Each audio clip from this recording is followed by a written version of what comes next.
ఇప్పుడు సప్తర్షులు అంటున్నారు, వాళ్ళకి పదవి ఇచ్చేటప్పటికి పొంగిపోయారు, మా అదృష్టం పార్వతీ పరమేశ్వరులకి పెళ్లిలో అనుసంధానం చేయడమా అని. పంచశరాంతకలోచన పంచానన పంచరూప భాసుర కీర్తి పంచేంద్రియాది నిర్జిత పంచాక్షర దివ్య రూప ప్రమదాధిపతి. పంచశబ్దం మీద మాట్లాడుతున్నారు. పంచశరాంతకలోచన, నీకు పెళ్లి కుదర్చడం అంటే స్వామి 5 బాణాలు ఉన్నవాడిని కాల్చేసిన వాడి, నీ గురించి అవతల వాళ్ళకి చెప్పడం అంటే మాట్లా తండ్రి. పంచానన పంచరూప భాసుర కీర్తి, పంచభూతములుగా ఉంటావు, 5 ముఖాలతో ఉంటావు. పంచేంద్రియములకు శక్తినిచ్చేవాడివై ఉంటావు, పంచాక్షర మహామంత్ర రూపంలో ఉంటావు. ఏ వేదంబులకైన గూఢతరమై ఏ పారు నిరూపమున్ దేవా కంటిమియంత పుణ్యలముకో దేవేశ మీరాత్మలో భావింపంబడి ఏమి మీ తలపు మా భాగ్యంబు సిద్ధించనో కైవల్యాధిపయాన తిమ్ము కరుణన్ కర్జంబు సర్వేశ్వరా. ఏం అదృష్టమయ్యా, వేదముల చేత కూడా చూడబడినటువంటి పరమాత్మ ఇవాళ మాకు సాకార రూపుడై దర్శనం ఇచ్చాడు. పిలిచి దర్శనమిచ్చి నాకు పనుంది చేసి పెడతారా అంటున్నారు. ఈశ్వర మీకు పని చేసి పెట్టడమా? ఆ మాట కాదు అనవలసింది, మమ్మల్ని ధన్యే చేస్తున్నాం మనం. కాబట్టి శంకర, ఏమిటో మేము ధన్యులమయ్యే కార్యం మాకు చెప్తావా? చెప్పి మాతో చేయించుకుని మమ్మల్ని ధన్యుల్ని చేస్తావా? చెప్పు తండ్రి అని అడిగాడు. అడిగితే శంకరుడు నవ్వి, సీతాచలేంద్రుని కూతురు పార్వతి కన్య అతిమోదమున మాకు అడగిరండు. హిమవంతుని యొక్క కూతురుందయా పార్వతీదేవి, మీరు వెళ్ళి ఆ హిమవంతుడి భార్య అయిన మేనకాదేవితోటి మాట్లాడి ఆ అమ్మాయితో మాకు వివాహం కుదిరేటట్టుగా మాట్లాడండి. ఉడురాజవదనకు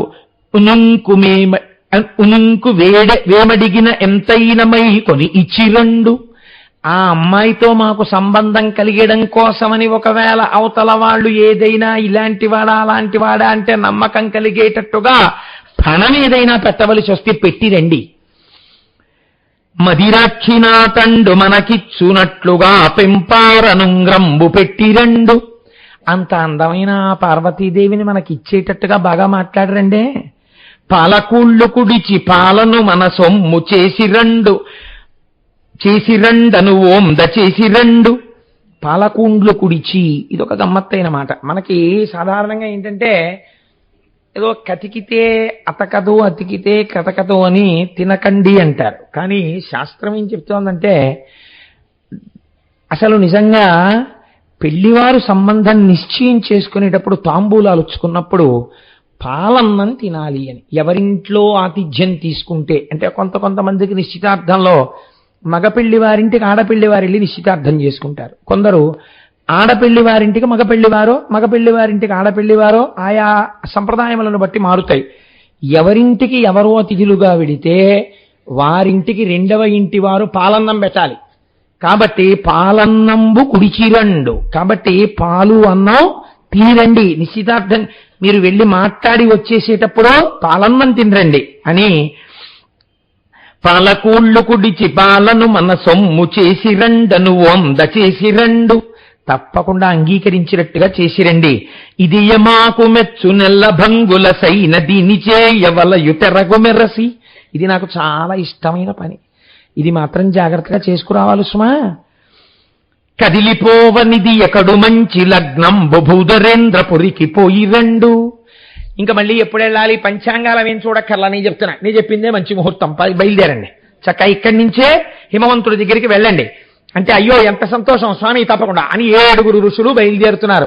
అరుంధతీదేవి ఒక్కతి సప్తర్షులతో పాటు బయలుదేరింది. బయలుదేరుతుంటే శంకరుడు 7 ఋషులకు చెప్పాడు ఈ మాట. అరుంధతిని ఒక్కదాన్ని ఇలా పిలిచాడు. అమ్మా అరుంధతి ఇలా రా అన్నాడు. ఆవిడ వచ్చింది. చాలా గొప్ప రహస్యం ఒకటి చెప్పాడండి. పార్వతీ కళ్యాణంలో చెప్పిన ఈ రహస్యాన్ని మరోలా అనుకోకుండా అందరూ బాగా ఎర్రసిరాతో రాసుకుని దృష్టిలో పెట్టుకోండి. ఇలా ఉంటాయేమో ఒకవేళ. వనిత కూతుల పెండ్లిసేయునెడలన్ వాచాలకుల్ తల్లులేని లోకంబులు పల్కుగాన సతీ నీ వద్రీషు నిల్లాలితో నొనరం కన్నియకున్ వరుండు తగు మీరూహింపగా నేలయిమ్మని కార్యంబు ఘటింపగా పలుకు మీ అంబోజ పత్రేక్షణ. తండ్రి సమర్థుడు, చాలా యోగ్యుడు, సంబంధాన్ని వెతుకుతాడు, ఇది బాగుందంటాడు. కానీ ఆడపిల్ల విషయంలో సాధారణంగా ఇళ్లలో లక్షణం ఉంటుంది అరుంధతి. ఆడపిల్లని కన్న తల్లి ఎంత యోగ్యుడైన వరుణ్ణి తెచ్చినా ఏదో మీనమేషాలు లెక్కెడుతుంది. ఇది ప్రతి ఆడపిల్ల తల్లికి ఉండే లక్షణం. ఈ విషయంలో సాధారణంగా ఆడపిల్ల యొక్క తల్లిదండ్రుల మధ్య కొద్ది నలుగుబాటు ఉంటూ ఉంటుంది.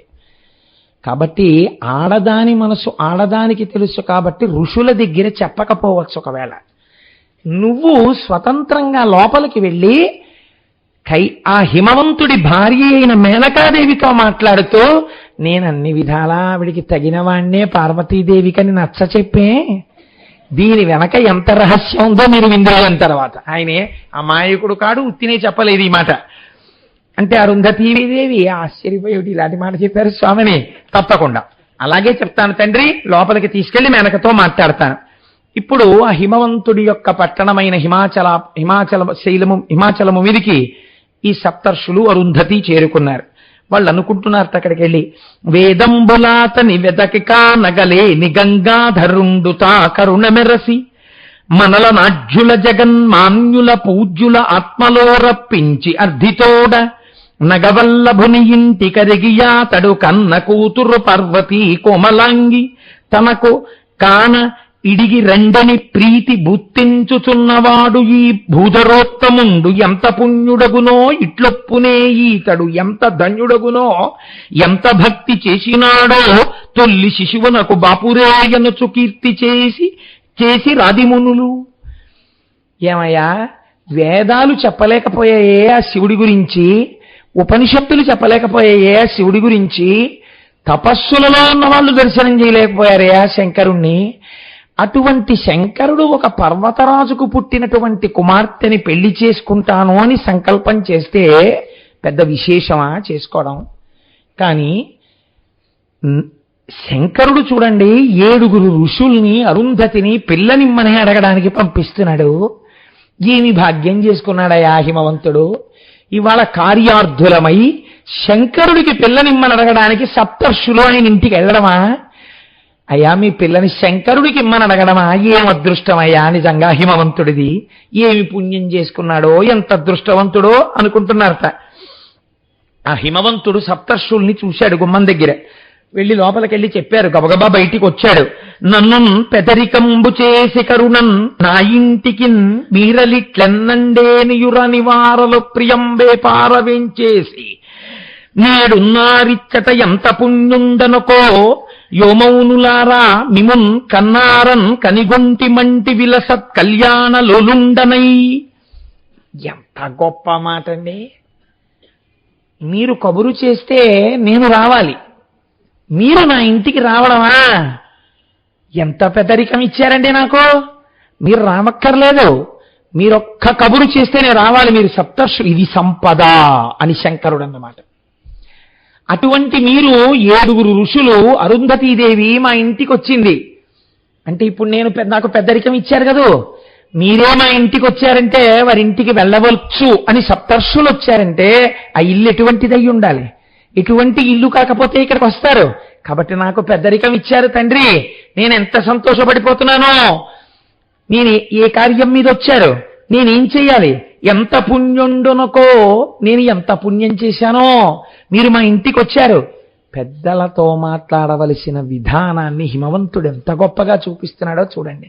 అందుకని అంత పెద్దవాడయ్యాడు మహానుభావుడు అని సప్తర్షులు అన్నారు. ఉడురాజధరుడు శంభుండు మృడు మహేశ్వరుడు శివుడు మీ ఇంటికి పెంపడరగ నీసుత పార్వతి నడుగగా బుత్తించమమ్ము నచలాధిపతి.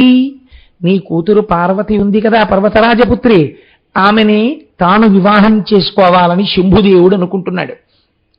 పిల్లనడగమని ఆయన తరపున మా 7 పంపించాడు.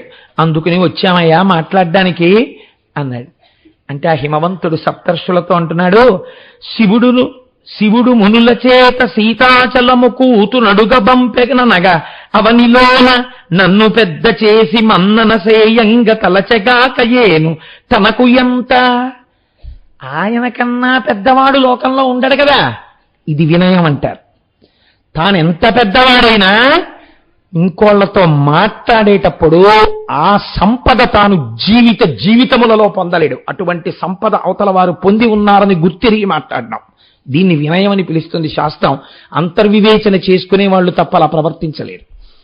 కాబట్టి ఇప్పుడు ఆయన అంటున్నాడు, శంకరుడు మా అమ్మాయిని అడగడం నన్ను చాలా పెద్ద చేయడం, నిజంగా మా అమ్మాయిని శంకరుడు వివాహం చేసుకోవడమా?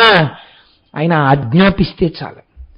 ఆయన నా కుమార్తెని అనుగ్రహించి ప్రత్యక్షమైన నాడు తీసుకెళ్ళిపోతే చాలు, నాకు కబురు చేస్తే చాలు నీ పిల్లని పంపని, లేదా నీ పిల్లని పంపు పెళ్లి చేసుకుంటున్నానంటే చాలు, నువ్వు రా అంటే చాలు.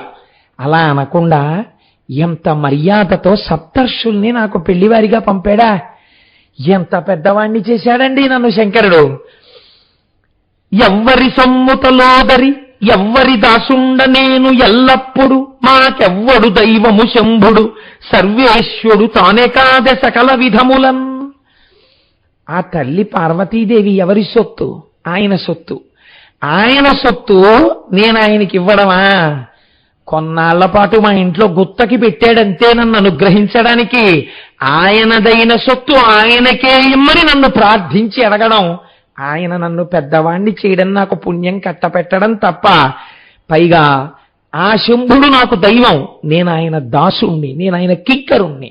ఆయన నన్ను ఆజ్ఞాపించాలి చెయ్యమని, నన్ను అర్థించమని సప్తర్షుల్ని పంపడమా?